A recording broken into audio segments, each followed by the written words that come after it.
शुरू करें हम लोग, आगे बढ़ते हैं। ठीक है, पिछले क्लास में जो हमने पढ़ा था उसको थोड़ा सा रिकॉल करेंगे पहले, ठीक है।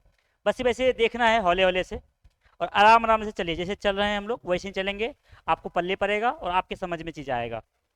क्योंकि देखो मैंने बोला था कि लाइव क्लास ये जो मेरा चल रहा है, मेरा ये फ्रेशर पीरियड है। ऑफलाइन हम पढ़ाते हैं लेकिन ऑनलाइन में मेरा फ्रेशर है। थोड़ा सा धीरे धीरे चलेंगे अभी, लेकिन बाद में जाकर के यानी कि और 2-3 क्लास में जैसे मुझे कॉन्फिडेंट आने लगेगा, फिर आपके लिए बेनिफिशियल रहेगा। मुझे तो बेनिफिट होगा ही, आपके लिए भी बेनिफिशियल रहेगा। पिछले क्लास में मुझे जहाँ तक याद आ रहा है कि हमने व्याकरण स्टार्ट किया था, और इस व्याकरण में हमने आपको जो समझाने का कोशिश किया था वो था सबसे पहले वर्ण। वर्ण के बाद हम लोग आए थे बाबू आपका शब्द में, और मुझे लगता है कि हम लोग पिछले क्लास में शब्द तक ही रुक गए थे। खास करके शब्द का वर्गीकरण हमने किया था, शब्द का वर्गीकरण हुआ था, और वर्गीकरण देखे थे हम लोग एक पॉइंट ऑफ व्यू से। मैंने आपको पिछले क्लास में समझाने का कोशिश किया था कि प्रकार, भेद और वर्गीकरण, इन तीनों में डिफरेंस होता है। जैसे कि एग्जांपल समझिएगा कि भेद का मतलब आपका हो गया काइंड्स, प्रकार का मतलब हो गया था आपका टाइप्स, और वर्गीकरण का मतलब हो गया क्लासिफिकेशन।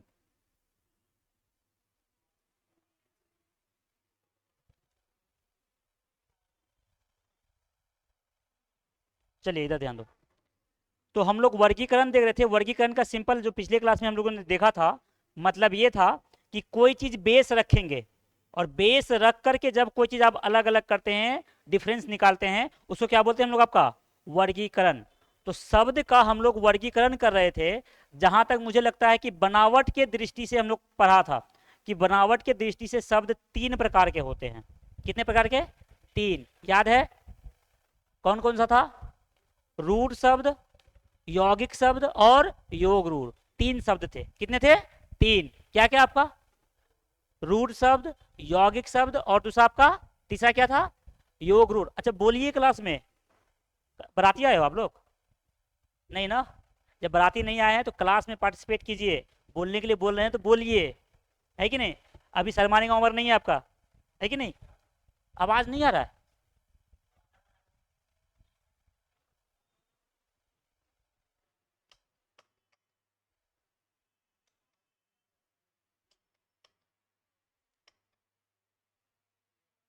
अब ठीक रहेगा? हाँ। देखो अब, तो हम लोग बाबू शब्द पढ़ रहे थे और शब्द का वर्गीकरण कर रहे थे। वर्गीकरण में हम लोगों ने बनावट के दृष्टि से देखा था, जिसमें शब्द के 3 प्रकार थे। क्या क्या? पहला रूढ़ शब्द, यौगिक शब्द और आपका योग रूढ़। अच्छा मैं 2-3 में एग्जाम्पल लिख रहा हूं, अगर ये क्लियर हो गया तो फिर हम लोग आगे बढ़ेंगे। क्लियर यहां तक? जैसे मैं अगर बोलूं आपका कान, तो ये कौन सा शब्द आएगा? रूढ़ या यौगिक? रूढ़, कंफर्म? एक बार फिर से सुन लीजिए, रूट शब्द किसको बोलते हैं? रूट शब्द वैसे शब्द को कहा जाता है जिसका खंड करने पर, अलग अलग करने पर, जिसका कोई मीनिंग नहीं निकले। जैसे अगर कान को अगर आप अलग करोगे तो क्या आएगा? क अ प्लस न, यही आएगा।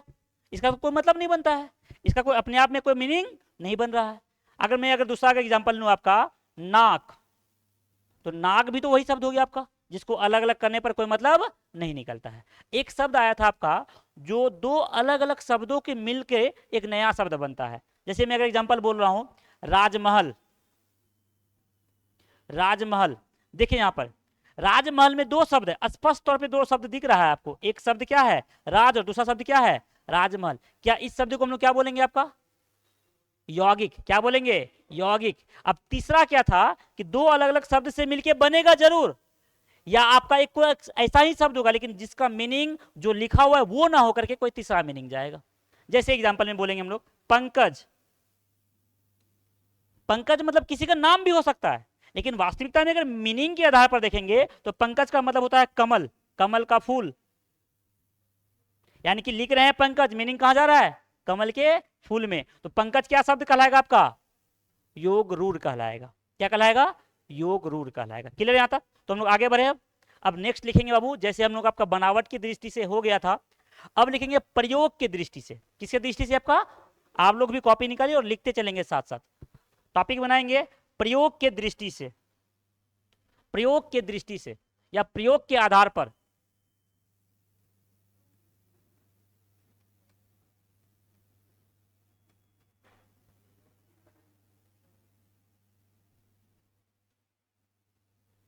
प्रयोग के आधार पर, ठीक है, प्रयोग के आधार पर शब्द को हम लोग दो हिस्सों में बांटते हैं।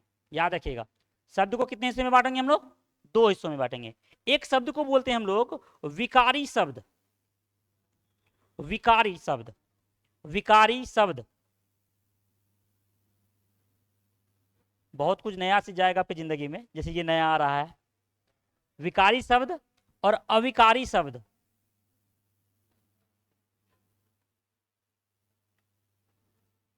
क्लास 10 तक ना बाबू हम लोग शब्द का 4 ही प्रकार जानते हैं, तत्सम, तद्भव, देशद, विशेषद।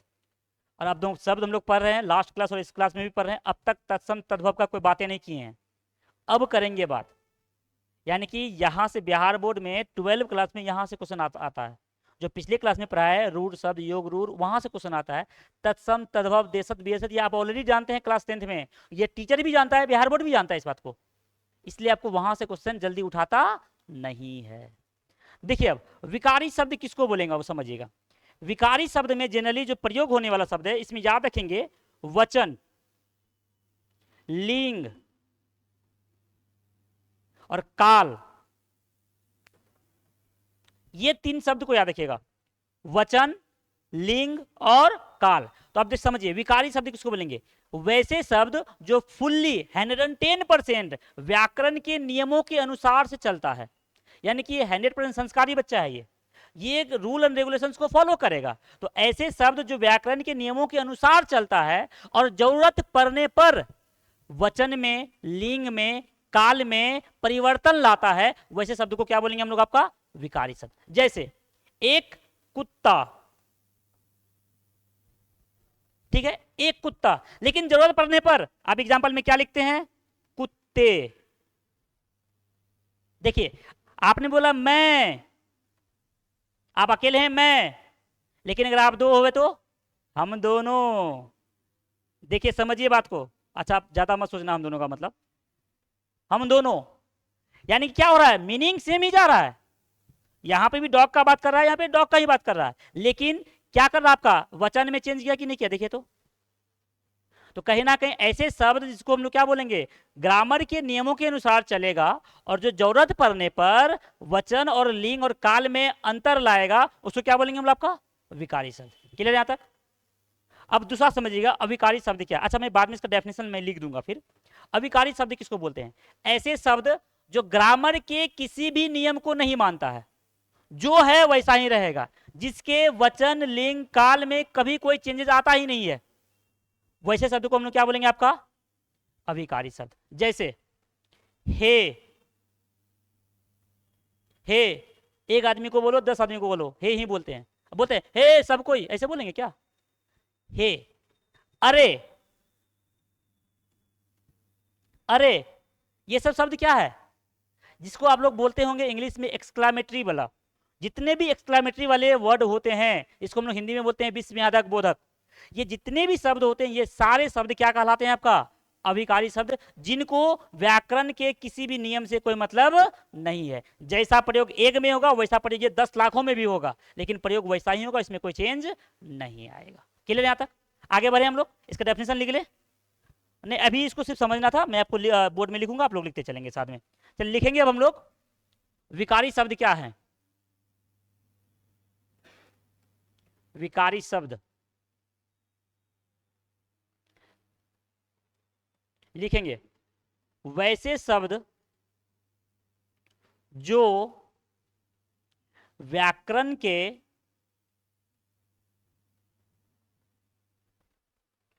सभी नियमों को या सभी नियमों का अनुसरण करते हुए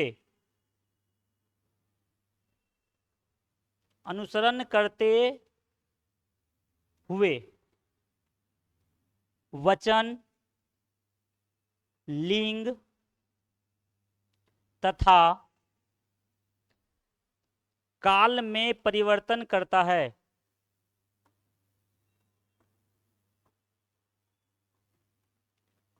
परिवर्तन करता है, ठीक है, विकारी शब्द कहलाता है। लास्ट में जोड़ सकते हैं। अच्छा एक बात और सुन लीजिए बाबू, पता नहीं आप लोग को पता है कि नहीं है, जब भी कभी आप डेफिनेशन लिखते हैं किसी भी चीज का 12 क्लास में, क्लास 10th में हम लोग एक डेफिनेशन बहुत अच्छे से लिखते हैं, कहते हैं, बुक वगैरह में भी ये लिखा रहता है कि कहते हैं, डेफिनेशन क्लास में लिखते हैं ना कहते हैं। 12 क्लास में कभी गलती से भी इस शब्द का प्रयोग नहीं करेंगे आप। जैसे बहुत बच्चा क्या लिखेगा, वैसे शब्द जो व्याकरण के सभी नियमों का अनुसरण करते हुए वचन लिंग तथा काल में परिवर्तन करता है, विकारी शब्द कहते हैं, ये लिखता है बहुत बच्चा, और ये सही भी मानता है, लेकिन नहीं, 12 क्लास में गलत बाबू। कहते हैं लिखने का अधिकार आपके पास नहीं होता है। आप 12 क्लास में जब भी डेफिनेशन लिखेंगे तो आप लिखेंगे कहलाता है या कहा जाता है। इसका मतलब आप ये बोल रहे हैं कि मुझे एग्जैक्ट पता नहीं है, मेरे सर ने जो मुझे बताया है हम वही लिख रहे हैं एग्जाम में। तो आप अपना क्या कर लिए, पीछा छुड़ा लिए। अगर गलत होगा तो किसके माथा पे जाएगा, सर के माथा पे जाएगा, आपके माथा पे नहीं जाएगा। इसलिए आप डेफिनेशन किस में लिखेंगे, कहलाता है या कहा जाता है। ये सब चीज बहुत बारीकी से ध्यान रखता है वो, पता है कहाँ पे, कभी गलती से, भगवान करे कि तुम लोग का ऐसा हो, जब वेरिफिकेशन के लिए बुलाता है ना टॉपर का वेरिफिकेशन, कहीं आप लोग सुने हैं कि वेरिफिकेशन के लिए बुलाता है टॉपर लोग को, पिछले 4 सालों से हर बार भेजते हैं बच्चा को, कम से कम 4-5 बच्चा को तो जरूर भेज रहे हैं हम पिछले 4 सालों से। तो उनमें से एक चीज क्या हो रहा है कि जो वो लोग वेरिफिकेशन के टाइम में बैठता है उनका कॉपी लेकर के बैठता है, और इन्हीं सब चीजों का बारीकी से ध्यान में रखता है वो लोग टॉपर बनाने के लिए। याद करो कि एक बार ना बिहार बोर्ड में रूबी रॉय नाम की एक टॉपर बनी थी, जो उल्टा पुल्टा बोल रही थी, प्रोडिकल साइंस बोल रही थी, पॉलिटिकल साइंस को, होम साइंस में बच्चा पालते हैं, ऐसे कुछ कुछ बोल रही थी वो। उसी बार से वेरिफिकेशन स्टार्ट हुआ, ताकि इन सब बारीकी सब चीजों में ध्यान रखा जाता है कि टॉपर अदर स्टेट में जाकर के बिहार बोर्ड का नाम हिनस्ती ना करे। तो आप लोग भी ऐसा कोई मिस्टेक नहीं करेंगे, ठीक है बाबू। चलिए लिख लिए, कहा जाता है या कहलाता है। आगे इसका डेफिनेशन इसमें लिखेंगे, एग्जाम्पल में लिख लो, इसका एग्जाम्पल में लिख लेंगे आप लोग। जैसे मैं, दूसरा मुझे, जरूरत के अनुसार चेंज हो रहा है, हम दोनों और हम लोग।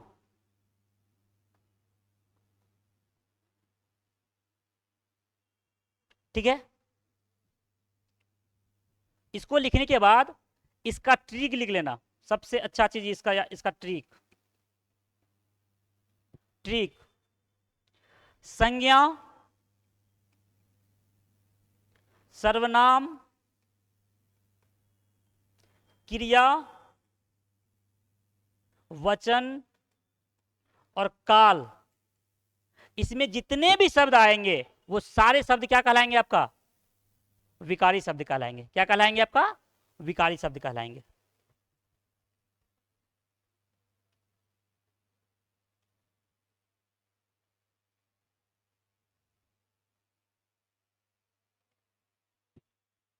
हो गया, क्या हुआ बुआ, नहीं अगर कोई डाउट हो तो बिल्कुल बिंदास पूछ लिया करना कि यहाँ पे दिक्कत हो रहा है बताइए। क्योंकि बुआ मेरे साथ क्या हो रहा है कि अगर हम अभी लिख करके चल जाएंगे, पढ़ा के चल जाएंगे, मेरा क्या है यार, हम तो चल जाएंगे, एग्जाम तो आपको देना है ना, मुझे एग्जाम देना होगा। इसलिए जो डाउट हो, दो दिक्कत हो, बिंदास पूछ लिया करो।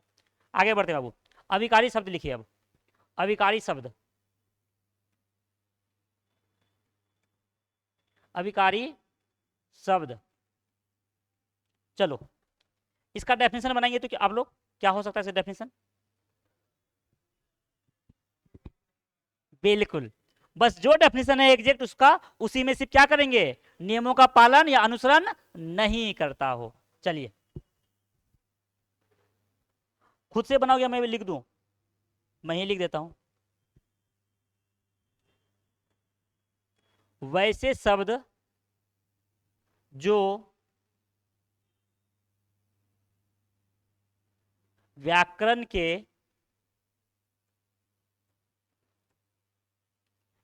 किसी भी नियमों का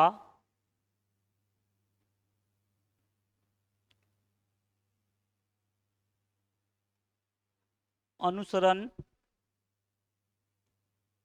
नहीं करता हो। एग्जाम्पल में हे, अरे, आ, ठीक है, ये शब्द इत्यादि।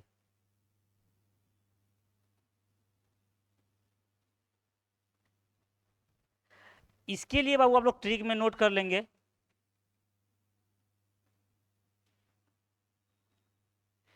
क्रिया विशेषण,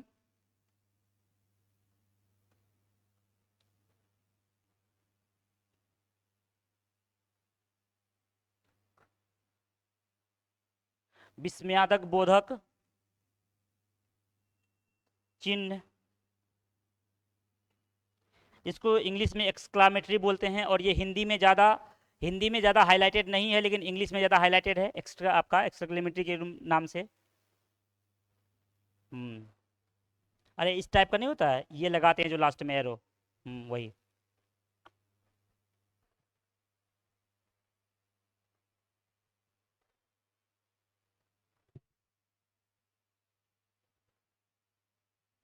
हो गया, लिखा गया, आगे बढ़े। तो अब सुन लीजिए, आज का जो क्लास अभी स्टार्ट किए बाबू हम लोगों ने शब्द के बाबू वर्गीकरण किया था। एक बनावट की दृष्टि से हो गया, और आज किस दृष्टि से पढ़ रहे हैं हम लोग, ये बोला प्रयोग की दृष्टि से। किसी दृष्टि से? प्रयोग की दृष्टि से। बनावट की दृष्टि से शब्द के कितने भेद हैं? 3, और प्रयोग की दृष्टि से 2। कौन कौन सा? विकारी और अविकारी। क्या ये दोनों क्लियर हो पाया? अब आगे बढ़े। अब तीसरा आएगा बाबू आपका उत्पत्ति के आधार पर। अब किसके आधार पर पढ़ेंगे हम लोग? उत्पत्ति के आधार पर, शब्द के भेद या शब्द के प्रकार। उत्पत्ति के आधार पर।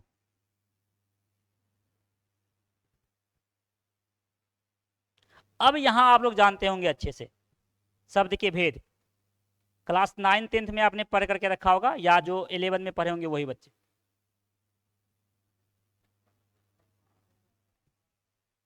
उत्पत्ति के आधार पर, आधार ठीक तो है, आधार, हाँ वही वाला आधार कार्ड जो है सबके पास, आधार वाला कार्ड है ना, वही आधार।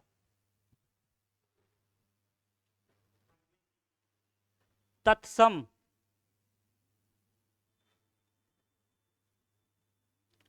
तद्भव, देशज, विदेशज।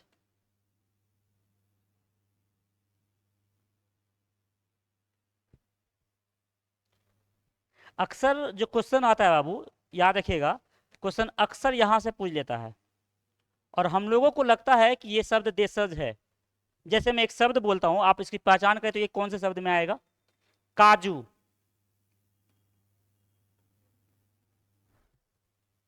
अक्सर खाते हैं, प्रयोग होता है, हम लोग के घर में रहता है। लेकिन ये बताइए कि ये काजू शब्द है कहाँ का? विदेशज है, बहुत बढ़िया, लेकिन कहाँ से? मैं ऑप्शन देता हूं, देखते हैं आपका दिमाग काम कर रहा है कि नहीं। पहला अरबी शब्द है, दूसरा फारसी, तीसरा पुर्तगाली या पुर्तगीज जिसको बोलते हैं, और चौथा जर्मन। जर्मन, ये शब्द पुर्तगाली शब्द है बुआ। सर काजू और किशमिश तो ज्यादा सऊदी अरब में होता है, ईरान में होता है, इराक में होता है, तो वहीं से आना चाहिए। नहीं, आना चाहिए जरूर, लेकिन ये काजू भैया आया कहां से है? पुर्तगाल से। हाँ, नहीं नहीं नहीं, ये नहीं, ये जो ये पूछता है कि काजू कौन सा शब्द है, ये नहीं पूछेगा। ये इस टाइप का जो क्वेश्चन हमने पूछा था आपके सिर्फ टेस्ट के लिए पूछा कि आपको क्या पता है, लेकिन क्वेश्चन पूछेगा कि काजू देशज है या विदेशज है, इसके मामले में। चलिए यहाँ पे बाबू इसको समझिए। अब आता है आपका तत्सम। तत्सम किसको बोलेंगे? देखिए तत्सम को थोड़ा सा देखो, किसी भी शब्द को अगर समझना है बाबू तो इसका थोड़ा सा सेंस समझिए कि कैसे लिखा गया है। तत्सम, देखिए अगर इसको अलग करेंगे हम लोग, तत् प्लस सम। तत् मतलब होता है वह, और सम मतलब होता है बराबर।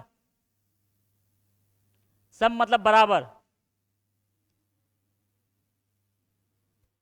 यानी कि ऐसे शब्द जो किसी शब्द के बराबर हो, यानी कि एग्जैक्ट उन्हीं के जैसा हो। तो यहां पर अब उस दुनिया के सारे व्याकरण आया है संस्कृत से। किससे आया है आपका? संस्कृत से। आपको पता होगा संस्कृत को कहा है कि mother of all the language या ऑल द टंग्स, जितने भी भाषा हैं उन सारी भाषाओं की मम्मी किसको कहा जाता है? आपका संस्कृत को। तो यानी कि एग्जैक्ट इसका तत्सम का मतलब है कि वैसे शब्द जो एग्जैक्ट संस्कृत का ही शब्द है जिसको हम लोग हिंदी में प्रयोग करते हैं। जैसे अगर मैं आग लिखूं या मैं अग्नि लिखूं, बात बराबर है। अग्नि भी आपको समझ में आ रहा है और हम लोग अग्नि भी प्रयोग करते हैं। तो अग्नि शब्द मेरा क्या कहलाएगा? आपका तत्सम शब्द कहलाएगा। यानी कि ऐसे शब्द जो संस्कृत के हैं और हिंदी में भी प्रयोग हो सकता है, हिंदी में भी प्रयोग होता है, उसको क्या बोलेंगे हम लोग? आपका तत्सम शब्द बोलेंगे। बात समझ में आ रहा था? जैसे आप कभी कभी बोलते हैं या बोला जाता है कक्षा, स्कूल में आप जाएंगे लिखा हुआ रहता है आपका कक्षा, हिंदी शब्द है उसका वर्ग, लेकिन हम लोग कक्षा वर्ग लिखते हैं, कक्षा 7 कक्षा 8 ऐसे लिखा रहता है। तो ये शब्द कहाँ का है? आपका तत्सम शब्द है। पल्ले पर आई चीज को। तो यानी कि ऐसे शब्द जो संस्कृत के हैं और हिंदी में खुलेआम से प्रयोग हो रहा है उसको क्या बोलेंगे? आपका तत्सम शब्द। अब आता है तद्भव। तद्भव, तद या तत् मतलब संस्कृत का मीनिंग जा रहा है, और भव का मतलब होता है उदय होना। भव का मतलब उदय होना। ऐसे शब्द जो संस्कृत के शब्द से निकल करके आया है और उसका हिंदी में प्रयोग करते हैं। जैसे आप गृह लिखते हैं, गृह मतलब घर, गृह मतलब घर लिखते हैं अब अच्छे से। आप पाठशाला भी लिखते हैं, बहुत सारे कोचिंग का नाम लिखा रहता है पाठशाला। वो है क्या? आया कहां से शब्द? संस्कृत के शब्दों से आया हुआ है। यानी कि ऐसे शब्द जिसका संस्कृत से मीनिंग लिया गया है और हिंदी में प्रयोग हो रहा है उसको क्या बोलेंगे? आपका तद्भव शब्द। तो तत्सम और तद्भव क्लियर हो पाया? आगे बढ़ेंगे। जो एग्जैक्ट संस्कृत का शब्द होगा उसको क्या बोलेंगे हम लोग? तत्सम। जो संस्कृत से लिया गया है वो क्या कहलाएगा? आपका तद्भव। क्लियर यहां तक? अब आते हैं बाबू नेक्स्ट, देशज। देशज किसको बोलेंगे? देखो इसको ना बहुत सारे टीचर क्या बताते हैं कि देशज का मतलब कि ऐसे शब्द जिसकी उत्पत्ति देश के अंदर हुआ है। देखिए इसको ये बोलिएगा ना कि ऐसे शब्द जो हमारे देश में बोलचाल में प्रयोग होते हैं वो शब्द क्या है? देशज है। उत्पत्ति, अब कहीं पे किसी ग्रामर में लिखा गया कि लोटा का आविष्कार कैसे हुआ? नहीं ना। लेकिन गांव घर में लोटा, गांव घर में प्रयोग होता है लोटा। तो भैया लोटा शब्द जो है ये शब्द क्या है? कोई इसके बारे में पढ़ा उड़ा ना होगा लेकिन जानता है कि प्रयोग होता है।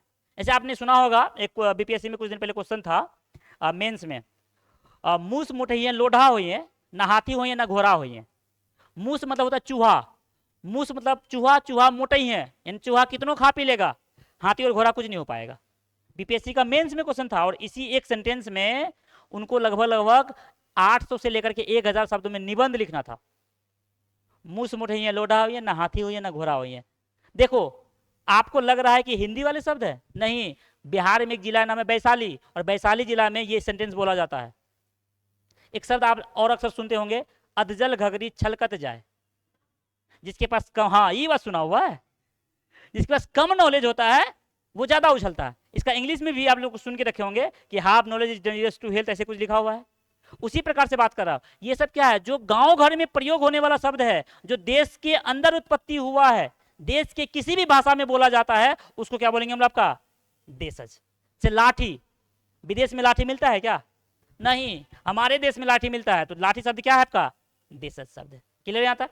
अब ऐसे शब्द जिनकी उत्पत्ति हमारे देश के बाहर हुई है, अब ये मत बोलिए कि विदेश में हुई है, बोलना ऐसे है, लिखना ऐसे है। ऐसे शब्द जिनकी उत्पत्ति देश के बाहर हुई है वैसे शब्द को हम लोग क्या बोलेंगे? आपका विदेशज शब्द बोलेंगे। यहां तक क्लियर है? यहां तक तो आप लोग इसको समझ पाए?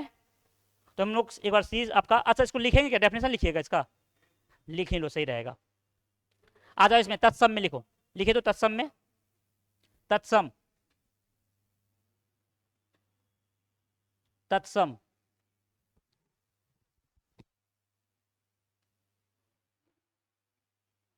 वैसे शब्द जो मूल रूप से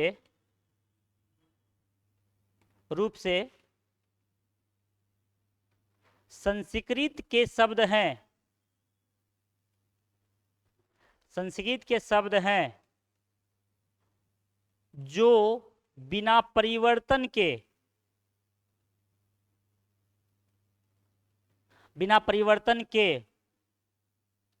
हिंदी व्याकरण में या साहित्य में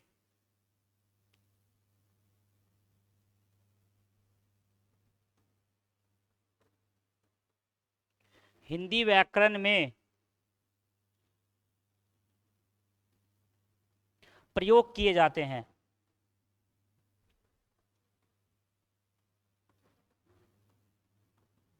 जैसे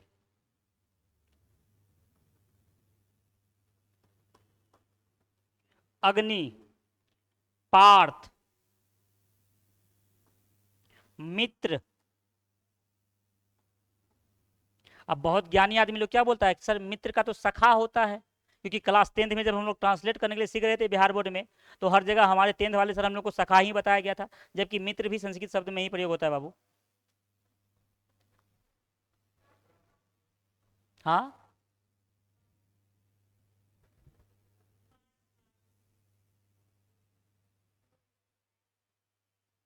आवाज यहां तक पहुंचा ही नहीं आपका। अच्छा, पार्थ नहीं जानना है क्या? पार्थ भी तो दोस्त को ही बोलते हैं ना। जैसे भगवान श्री कृष्ण ने अर्जुन को किस नाम से बुलाया, बोलो? दोस्त को ही बोलते हैं, पार्थ दोस्त ही होता है एग्जैक्ट। चलिए आगे बढ़ते हैं बाबू, नेक्स्ट आगे बढ़ते हैं। इसका लिख लिए इसको। अब लिखेंगे तद्भव, इधर तद्भव। संस्कृत के शब्दों का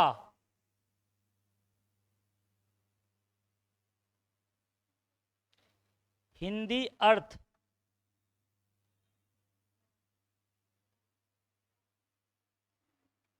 लेकर प्रयोग करना तद्भव आपका तद्भव शब्द कहलाता है। संस्कृत के शब्दों का हिंदी अर्थ लेकर प्रयोग करना, ठीक है।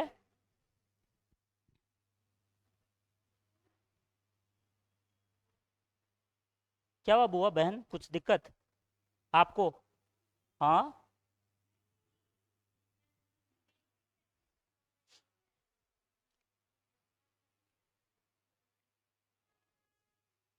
आगे बढ़े बाबू, लिख लिए हैं आप लोग? आइए देशज लिखिए। क्या? अच्छा, इसका एग्जांपल नहीं लिखे हैं? अच्छा लिख लो इसका एग्जांपल, तद्भव का एग्जांपल लिखो। तद्भव का एग्जांपल,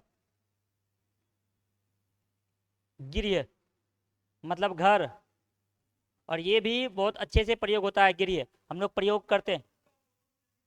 किसका? नहीं नहीं, यही बता रहे हैं, ये शब्द है संस्कृत के, लेकिन आजकल संस्कृत में ये हिंदी में गिरिय शब्द भी प्रयोग होता है खुलेआम से। घर तो प्रयोग करता ही है आदमी, लेकिन बहुत आदमी अब घर की जगह पे क्या शब्द प्रयोग करता है आपका, गिरिय शब्द भी प्रयोग करता है। क्लियर यहाँ तक? आगे दूसरा लिखेंगे। आपने नाम सुना होगा अश्व, अश्व मतलब घोड़ा, लेकिन आप प्रयोग क्या करते हैं, घोड़ा। आया है संस्कृत से शब्द, लेकिन मीनिंग क्या है इसका, घोड़ा, तो हम लोग प्रयोग क्या करते हैं, घोड़ा शब्द प्रयोग कर रहे हैं। आया कहां से? संस्कृत से आया है। यानी कि वो सारे शब्द जो संस्कृत में प्रयोग होते हैं, लेकिन उसका हिंदी रूपांतर हम लोग इसमें यूज करते हैं। गज,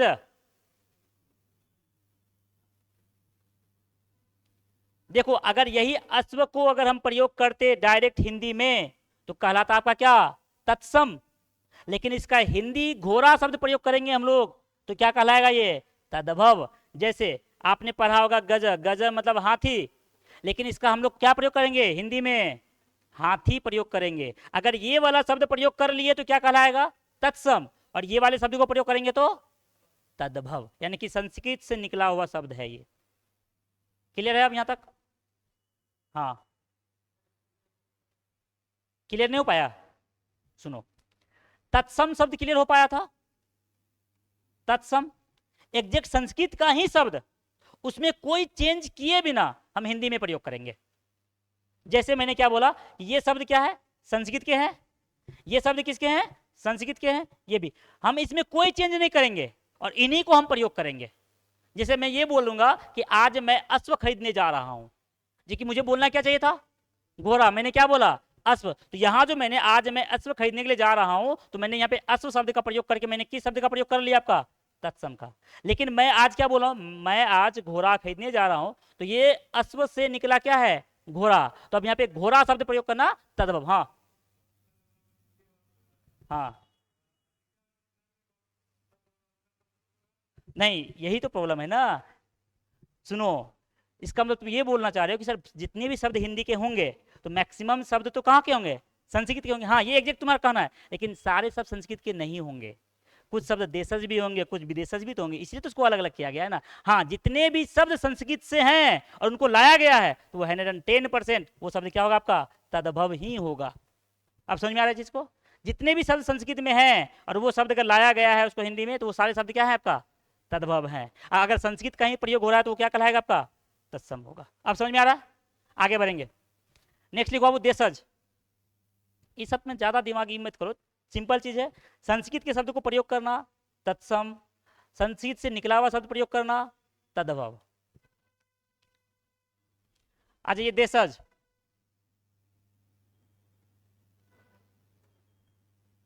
देशज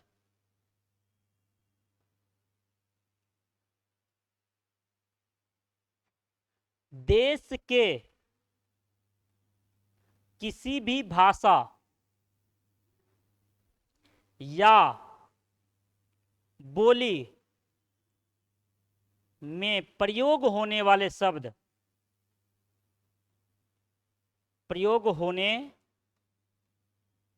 वाले शब्द, जैसे एग्जांपल समझिएगा, गरबा, ये शब्द सुना हुआ लग रहा है कहीं पे, क्या है, गुजरात का क्या है, डांस या सॉन्ग है, गुजरात का ये गरबा बाबू सॉन्ग है, डांस नहीं है। एक बड़ा बात है। बोले सर गुजरात में नहीं, सुनो बताते हैं। कुछ दिन पहले जब मैं इसका टेस्ट दे रहा था, मैं खुद घबराया हूँ। उड़ीसा लिखा हुआ था वहाँ पे एक शब्द, वो आपका उड़ीसी, गरबा और आपका कुचिपुड़ी और आपका कुछ, इसमें बोला गया था इसमें गाना कौन सा है, तो हमने गरबा को डांस माना था और उड़ीसा को हमने टिक मारा था, उड़ीसी को। पता चला उड़ीसी ही क्या था, और ये क्या है, सॉन्ग है भाई। वो गलत है, ये आंसर इसका सही था। अच्छा, ये कुछ कुछ दिन पहले ही हमने ये चीज सीखा है। गरबा क्या है, डांस नहीं, क्या है। जो भी रहे आपको उतना ध्यान नहीं देना, आपको ये समझना है कि ये शब्द कहाँ का है, गुजरात का है। कहाँ का है, गुजरात का। इसमें क्या करते हैं, जो नवरात्रि होता है, अष्टमी और नवमी को दो गो लाठी लेकर के एकरा से टकराते हैं, बस ये ना। हाँ, आगे लोटा। हाँ, डांडिया, डांडिया डांस है, बिल्कुल। गरबा सॉन्ग है और डांडिया डांस है। हाँ सही तो है। लोटा, और क्या आएगा इसमें, फांसी, फंदा। ये शब्द क्या है, अपना शब्द है, हम लोग इसको हम लोग ओरिजिन किए हैं। लाल, हाँ लालटेन, डिबिया, बिल्कुल डिबिया। और कुछ बाकी सर घर जाएंगे देखते हैं, कुछ होगा तो फिर लिख लेंगे। क्या आएगा,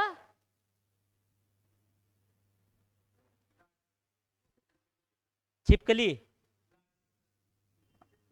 हाँ छिपली, बिल्कुल छिपली, कठौती, गमला ये सारे शब्द क्या है, हमारे शब्द है। खुरपी, अरे विदेश में मिलता नहीं ना ये सब शब्द जो हमारे पास। परवल, सब्जी जो परवल, परवल का इंग्लिश नाम भी नहीं है, साइंटिफिक नेम है उसका, लेकिन इंग्लिश नेम नहीं है।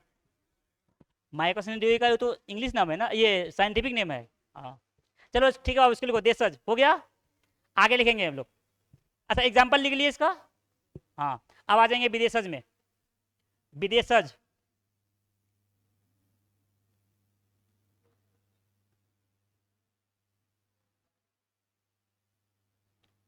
अच्छा बाबू थोड़ा सा ये बताओ तो, भारत में टोटल कितने भाषा को संवैधानिक तौर पर मान्यता दिया गया है, कितना, 22।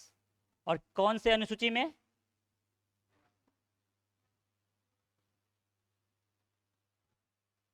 8वें में ना।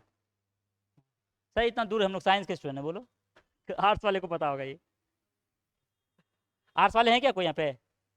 सारे साइंस वाले, सब साइंस पढ़ रहे हैं आप लोग? अरे वाह, चलिए बढ़िया है। लिखो विदेशज शब्द, वैसे शब्द, बुआ, वैसे शब्द जिनकी उत्पत्ति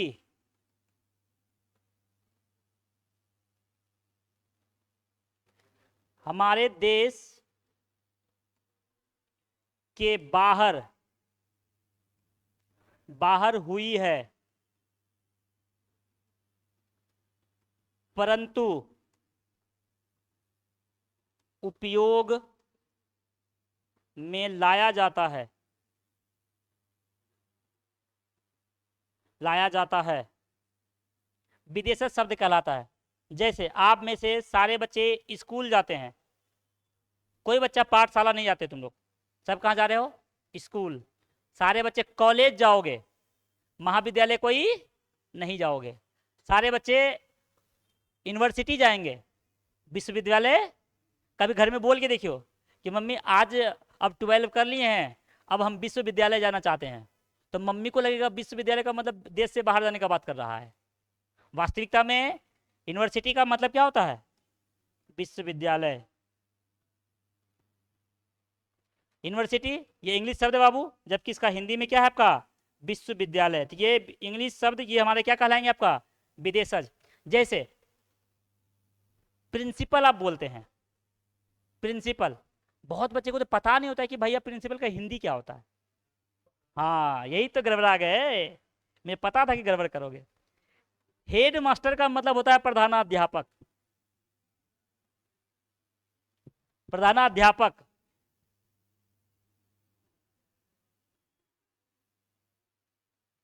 प्रिंसिपल का हिंदी होता है प्राचार्य। अच्छा आवेदन लिखने जानते हो तुम लोग? हाँ, जो जानते होगे बिल्कुल गलत जानते होगे, कंफर्म। हाँ, क्योंकि आप जो आवेदन सीखे हैं ना, अंडर 10 तक सीखे हैं, और अंडर 10 तक हेड मास्टर ही होता है स्कूल में। अब आप जो +2 में आ गए हैं, जिनके स्कूल हैं वो प्रधानाध्यापक लिखेंगे, जिनका कॉलेज है तो वो क्या लिखेंगे? प्राचार्य। अब देखो, अब एग्जाम में आपके क्वेश्चन पेपर में अगर प्राचार्य शब्द लिखा गया है तो आप प्राचार्य को लिखेंगे, और प्रधानाध्यापक लिखा गया है तो प्रधानाध्यापक लिखेंगे। एग्जाम क्वेश्चन में ऐसा कोई जरूरी नहीं है। कभी कभार वीडियो साहब पे भी आ जाता है, संपादक महोदय पे आ रहा है, पार्षद पे आ रहा है। 2021 के क्वेश्चन में आपके पार्षद को लिखने के लिए बोला था, पार्षद स्लैश करके मुखिया दिया हुआ था, तो क्या आप लिखोगे? सेवा में श्रीमान प्रधानाध्यापक, मुखिया जी बगल में? नहीं ना, तो उसका अलग कॉन्सेप्ट होगा ना। अच्छा टेंशन मत लो, हम लोग ग्रामर का वो एक हिस्सा है, आपको एप्लीकेशन लिखने के लिए सिखाएंगे, और ऐसा सीखेंगे हम लोग एप्लीकेशन लिखने के लिए जो आपके लाइफ लॉन्ग प्रयोग होगा, सिर्फ 12 में नहीं, जो लाइफ लॉन्ग आप प्रयोग करेंगे उसके लिए बात करेंगे हम लोग, ठीक है? क्या होगा? चलिए, यानी कि हम लोग का अब तक क्या हो गया वो आपका? तो हम लोग शब्द के चारों अलग अलग भेद जान गए। अब आगे थोड़ा सा बढ़ेंगे बाबू हम लोग। अब आगे हम लोग का टॉपिक होगा आपका शब्द रचना। टॉपिक क्या बनाएंगे आप लोग? शब्द रचना। बस आज थोड़ा सा ट्रेलर देखेंगे, फिर छोड़ देंगे आपको, फिर हम लोग रिकॉल कर लेंगे, फिर क्या करेंगे आपका रिकॉल करने के बाद फिर आपकी आज की क्लास हो जाएगी। टॉपिक बनाइएगा आप लोग शब्द रचना। शब्द रचना, शब्द रचना से बाबू कुछ भी हो जाएगा, 3 से 4 क्वेश्चन पक्का आएगा एमसीक्यू में, कुछ भी हो जाएगा, लेकिन यहां एमसीक्यू में क्वेश्चन आएगा तो आएगा। अब बताते क्या, थोड़ा इसको समझिए। इसको अगर अलग अलग आप करेंगे बाबू तो समझिए ऐसे करके, यहां पे मान के चलो शब्द है आपके, और शब्द को रचना करना है, रचना मतलब बनाना है, तो शब्द को बनाने की प्रक्रिया शब्द रचना कहलाता है। मैंने क्या बोला? शब्द को बनाने की प्रक्रिया, शब्द को बनाने की प्रक्रिया शब्द रचना कहलाता है।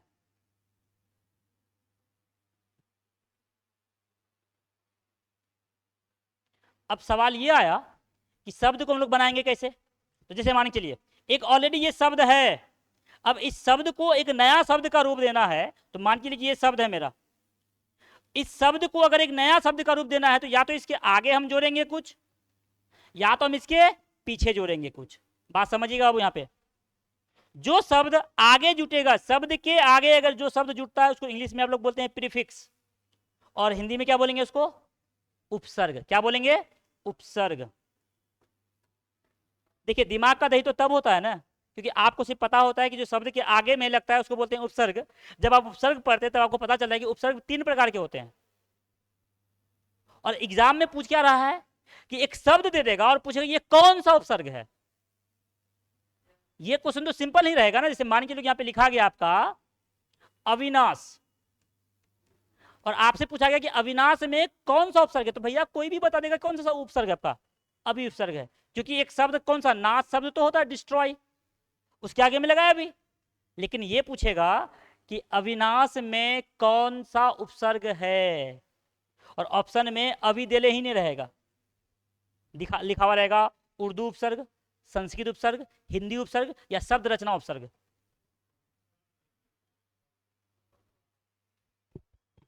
अभी शब्द संस्कृत के शब्द हैं, इसलिए ये संस्कृत उपसर्ग है। अब पल्ले पर मैं क्या बताने की कोशिश कर रहा हूं, बिहार बोर्ड में ऐसे ही क्वेश्चन आ रहा है और बच्चे को लग रहा है क्या, अरे 100 नंबर का ऑब्जेक्टिव ना है, 100 में से 50 ना खेलना है, ग्रामर ना रहता है, खेल लेंगे। तुम कहानी जो लिटरेचर, आपका लिटरेचर है, जो आपका पोएम्स हैं, उनका तो अब आंसर करने का सोचो मत, क्योंकि तुमको एग्जैक्ट पूछेगा कि सूरदास का जन्म कब हुआ था। अब मुझे एक बात बताओ बाबू, ऐसे ही आप लिटरेचर पे दिमाग लगाते नहीं है, हिंदी इंग्लिश को आप सीरियसली पढ़ते नहीं है। आप अगर याद भी करोगे तो फिजिक्स केमिस्ट्री बायोलॉजी याद करोगे ना, फिजिक्स केमिस्ट्री मैथ याद करोगे ना, कि हिंदी याद करोगे तुम। अब इसका जन्म पूछा हुआ है और ऑप्शन आपका ऑप्शन में है, एक गलत हुआ तो मतलब 1 मार्क्स गया आपका। बात समझिए चीज को। इसलिए बड़ा आपको लगता है कि 100 में से 50 का आंसर करना ये इजी खेल है, नहीं। पहले तो आपको ये सोचना पड़ेगा कि कौन सा आंसर करे, कौन सा हम छोड़े। और ये क्या हो गया, बड़ी गलती पहचान रही हो तुम लोग आजकल, कुछ कुछ सेंस भी समझा जाता है, इसे 100 में से 500 का आंसर करना है। बात समझ में आ रही है? देखिए बाबू, यहाँ पे थोड़ा सा क्या होता है, मिस्टेक होता है कहानी में। मैंने पिछले क्लास में जब मैं आपको कहानी बताया था, मैंने बोला था कि एक कहानी जिसने उसने कहा था, जो हम पढ़ा रहे थे आपको, उसमें एक बार एक जगह जिक्र हुआ है बाबू कि उसने कहा था, में जो घोड़ा प्रयोग हुआ है उस घोड़े का कलर कैसा है।